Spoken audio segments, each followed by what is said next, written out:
تجھ کو زندگی خوبصورت ہوئی ہے۔ اشاروں سے بھی بات سمجھ میں آتی ہے۔ اب پچھلے والے دشواری محسوس کرتے ہیں، پریشان ہوتے ہیں، تو ایک صحابیہ نے درخواست لگائی، اے اللہ کے نبی اگر اجازت ہو تو میں ممبر بنوا دوں تاکہ آپ اس پر چڑھ کر تقریر کریں تو سب کو آپ کا چہرہ بھی دکھائی دے گا، آپ کے اشارے بھی دکھائی دیں گے، بات دور تک پہنچ جائے کرے گی۔ نبی علیہ السلام نے اجازت دے دی۔ ہماری مائیں اور بہنیں سن رہی ہوں گی، توجہ فرمائیں کہ دین میں آپ کا بھی بہت حصہ ہے۔ دین میں جو یہ ممبر آیا ہے، اس پر کھڑے ہو کر حضور نے تقریر کی ہے، یہ ایک عورت کا تحفہ ہے۔ مدینہ میں ایک صحابیہ نے یہ ممبر بنوایا ہے۔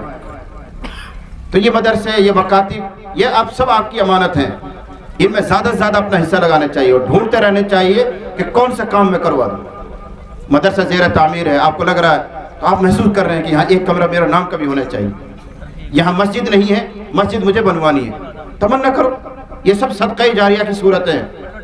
آپ اپنی قبر میں ہوں گے اور اجر و ثواب آپ کو مل رہا ہوگا۔ اس مسجد میں بیٹھ کر قرآن پڑھا جائے گا، جماعت والا آئیں گے، گشت کر کے وہ دین کی بات کریں گے، اس مسجد میں اعتکاف ہوگا، نہ جانے کیا کیا نیکی کے کام ہوں گے، ان سب کا اجر و ثواب آپ کو ملے گا۔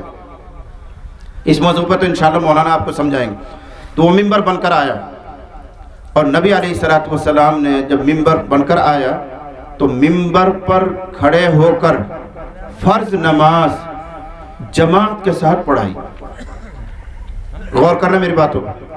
نبی علیہ السلام ممبر پر 3 سیڑھیاں، بس وہ اوپر والی سیڑھی پر کھڑے ہو کر آپ نے فرض نماز پڑھائی۔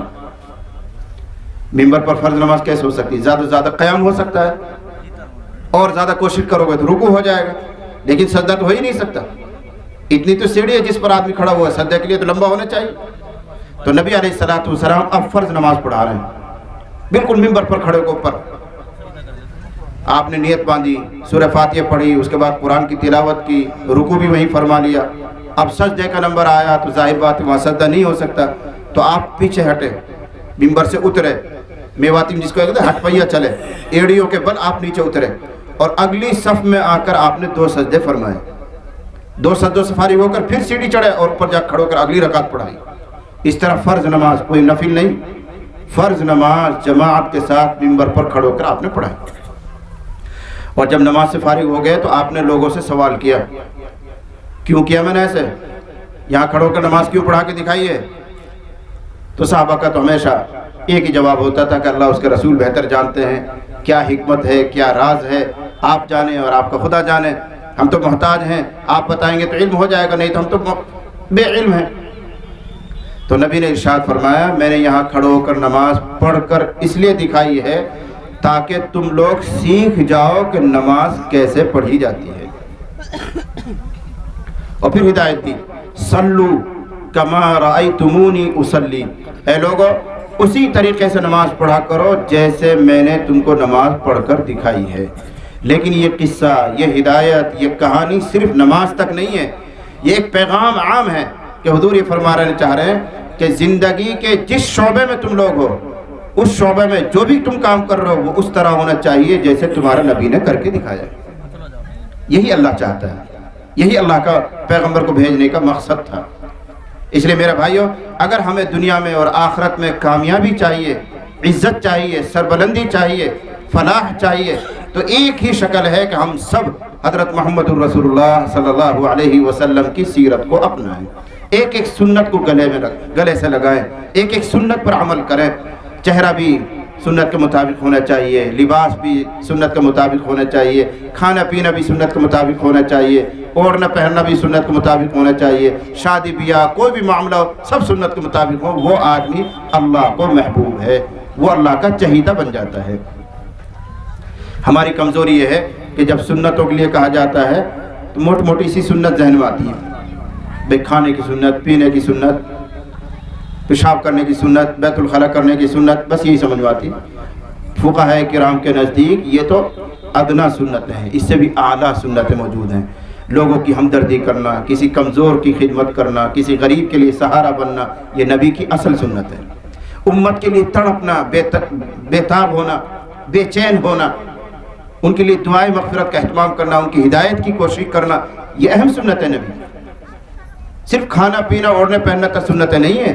نبی جس طرح امت کے لیے تڑپتے تھے، جس طرح ان کے لیے مانگتے تھے، جس طرح ان کی ہدایت کی کوشش فرماتے تھے، اس طرح ہم سب کو بھی اپنے بھائیوں کی ہدایت کے لیے، رہبری کے لیے کوشش کرنی چاہیے. ہم تو موٹی موٹی سنتوں میں بھی جو مزہ والی سنت ہے ان کو یاد کر لیتے ہیں، عمل کر لیتے ہیں. جو تھوڑی بہت مجاہدے کی ہے، تھوڑی سی قربانی کی سنت ہے، وہ بھی چھوڑ دیتے ہیں. میں ہر جگہ ایک لطیفہ سناتا ہوں، آپ کو سنا دوں. جب ہم چلہ لگا کر آتے ہیں تو چلے میں مشق ہو جاتی ہے. بھائی کھانے کی سنتیں ہیں، پہلے ہاتھ دھونا چاہیے، پھر دسترخوان بچھانا چاہیے، اور پتہ نہیں کیا کیا فالتو بھی تمہیں سکھا دیتے ہیں. نمک سے شروع کرنا چاہیے، فلاں سے کرنا چاہیے. یہ سب سنتیں نہیں. پوچھا کرو علماء سے کیا چیز سنت ہے. بہرحال آپ کو موٹی موٹی سنتیں یاد کروائی گئی. ہاتھ دھو کر کھانا ہے، بسم اللہ پڑھ کر کھانا ہے، اپنے سامنے سے ہی کھانا ہے، پلیٹ میں ہر جگہ ہاتھ نہیں گھمانا ہے. یہ سب سنتیں آپ کو سکھائی گئی. لیکن ایک اہم اور سب سے بڑی سنت ہے کھانے میں، وہ کسی کو یاد نہیں، اور یاد ہے تو کوئی مانتا نہیں. سب سے بڑی سنت ہے کم کھانا. کون کم کھاتا ہے بتائیے؟ ہاتھ دھو کر بھی بیٹھیں گے، میٹھے سے بھی شروع کر لیں گے، بسم اللہ بھی پڑھ لیں گے، پلیٹ میں سے اپنے سامنے سے کھا لیں گے، لیکن سب سے بڑی سنت ہے کم کھانا. یہ کسی کو معلوم ہی نہیں ہے، اور معلوم ہے تو کوئی مانتا نہیں ہے. اور ہمارے جماعت کے ساتھی جو کہتے رہتے ہیں نا، پیٹ کے 3 حصے کرو، ایک سانس کے لیے، ایک پانی کے لیے، ایک کھانے کے لیے، وہ حدیث کی بات ہے. اور جب ہم کھانے کے لیے بیٹھتے ہیں تو کیا کرتے ہیں؟ پورا ووج بھر لیتے ہیں. ارے پانی تو گیل بڑھا ہی لے گا، اور سانس بھی سرو کہیں سے آئی جائے. یہ ہمارا حال ہے. اس لیے بزرگوں اور بھائیوں، ہماری مائیں اور بہنیں جتنی بھی بیٹھی ہوئی ہیں، باتوں پر توجہ کریں اور کوشش کریں اپنا آپ کو سنت کے مطابق ڈھالنے کی. اللہ تعالیٰ مجھے اور آپ کو، تمام سننے والوں کو، سننے والیوں کو عمل کی سعادت اور توفیق عطا فرمائے. وآخر دعوانا الحمدللہ رب